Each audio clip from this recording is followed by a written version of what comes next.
Let me guess. Hindi kumakain ng karne si Tony. Mas healthy kasi yung white meat. Pucha pare, baka hindi na kita makilala yan. Unti-unti ka na binabago ng babaeng yan, ah. Alam mo, concern lang yung tao. Pare, wag na tayo maglokohan dito.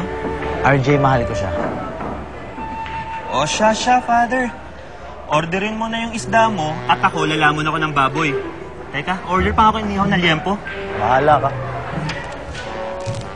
Naghahanap na ako ng buyer para doon sa motor ko. Tapos yung makakuha kong pera doon, pang-down ko sa bibili kong kotse.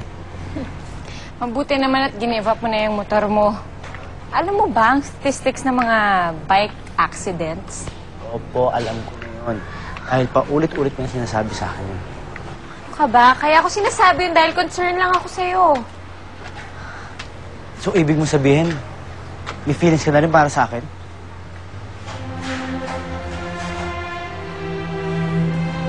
Tony, mahal kita. Dahil ko nang gusto ipagtapat sa ito eh, kaso natatakot ako. Na baka masyado akong mabilisan, layuan mo ko. Pero Tony,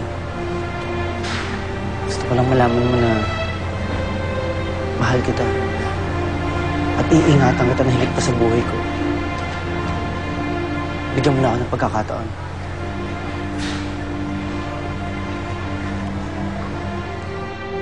Alex, wala akong ibang minahal kundi si Peter. Walang ibang lalaki sa buhay ko, kundi siya lang.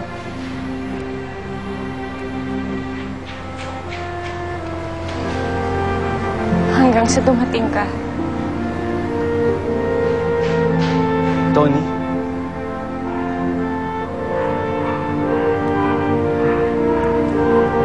Mahal din kita, Alex.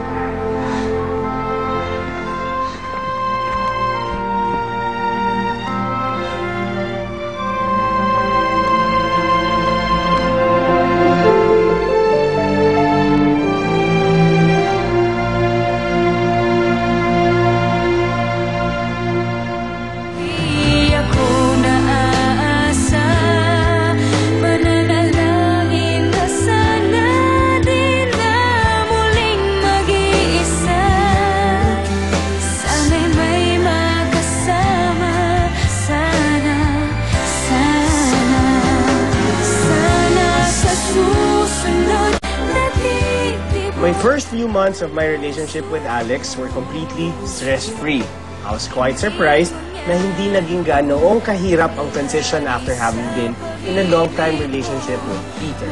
Pero after a few months, though unti-unti na rin lumitaw ang mga problema sa relationship namin ni Alex, I hate to admit this, pero somehow, nanggaling ang problema sa sobrang pagkakatali ko sa memory ng una kong boyfriend. Tony, sorry ha. Late kasi natapos yung meeting namin eh. Bakit ganyan ang suot mo? Tanghali na kasi ako nagising kanina ng umaga. Tapos kung magkakotse ako, magka-traffic pa ako. Kaya nagmotor na lang ako. Akala ko ba ibebenta mo yung motor mo? Oo nga, kaso wala pa nga akong buyer. Ano ba naman kasi? Ang mahal-mahal mo binibenta, hindi praktikal. Tony, ang laki ng ginastos ko sa motor na yun. Lugin-lugin na nga ako sa presyo eh. Tony, please naman mo. Ano tayo mag-away? Pagod ako. Ganyan ka naman eh. Alam mo, pag natatalo tayo, lagi mo sinasabi sa akin, pagod ka. O kaya, oo ka na lang ng oo, pero hindi ka naman nakikinig. Eh kasi paulit-ulit mo yung sinasabi yung mga yan. Kaya paulit-ulit kong sinasabi to dahil paulit-ulit mong ginagawa yung ayoko. Katulad ngayon. Alam mo namang ayoko ng late, di ba? Hindi ko naman kasalanan eh. Eh di sana tinext mo ko. Lobat na yung phone ko. Lobat, eh di charge mo. Sige, next time.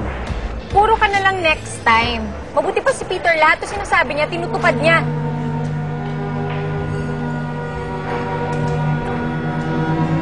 Kinukumpara mo ako sa ex mo?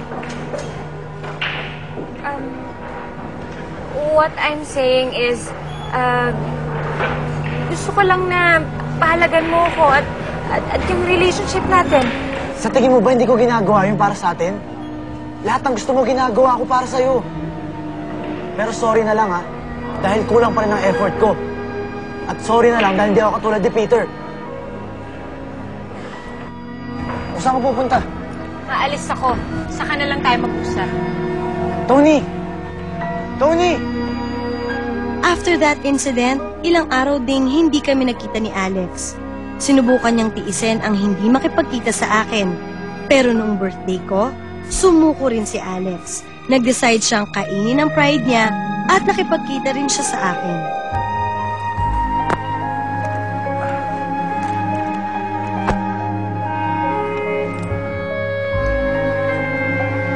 Oh, saan na kayo? Ay, kanina ko pa kayo hinihintay eh. Sige. Bye-bye.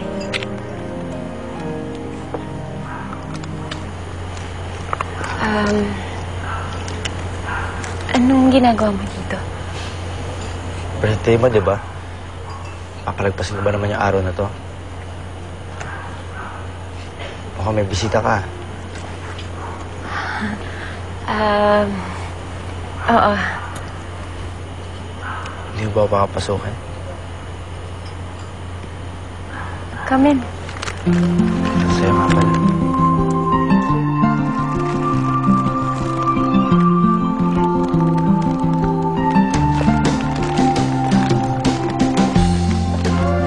Saan na kayo nagtatambay ngayon? Uy, ano ba kayo? Kamusta na? Yan, ang ganda mo ngayon, ha? Eto, tignan mo. Hi, Tita. Si Alex po. Si Tita Malu, tsaka si Tito Paul, parents ni Peter. Halika. Eto mga barkada ko to. Si Alex. Hi. Si Alex, friend ko.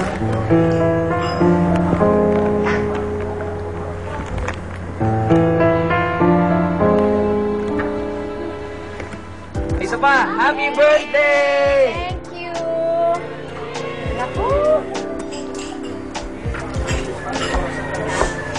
Masarap.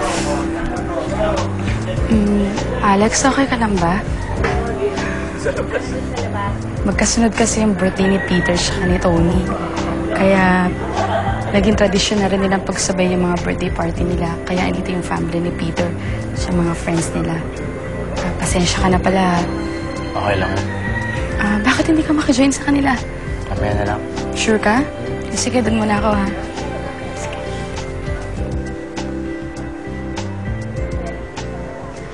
Ay, meron na kayo mag-ganon? Oo. Cherry? Oo. Paano ginagawa? Di ba pag ganito? Gusto mo try ko para sa'yo? Oh, sige. Sige nga, sige nga, sige nga. Oh, eto ilain mo. Guys, kailan ba tayo magbabakasyon ulit? Kailan ba kayo libre, ha? Well, ako okay lang. Teka, sino mag-aasikaso? Dati kasi si Peter nag-aasikaso ng lahat eh. Pati itinerary natin, siya bahala, di ba? Naalala niyo nag-Hong Kong tayo? Talagang lahat ng gagawin natin nakaplano, di ba? Wala na siguro kasing organize ni Peter. Except kay Tony. Kaya naman magkasundo yung dalawang yan, di ba? Tony, naalala mo nung nagtampo ka kay Peter dahil gusto mo mag-attend dun sa Halloween party na, nababado yan si Peter.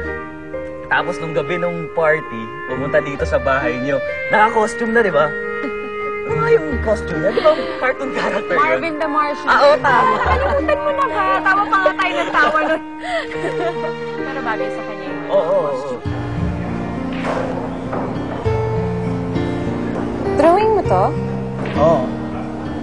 Kapag walang magawa, pagpalipas sa oras, mawala na inip. Eh, bakit naman Marvin the Martian? Wala lang. Paborito ko lang siya. Pareho tayo. Paborito ko rin yan.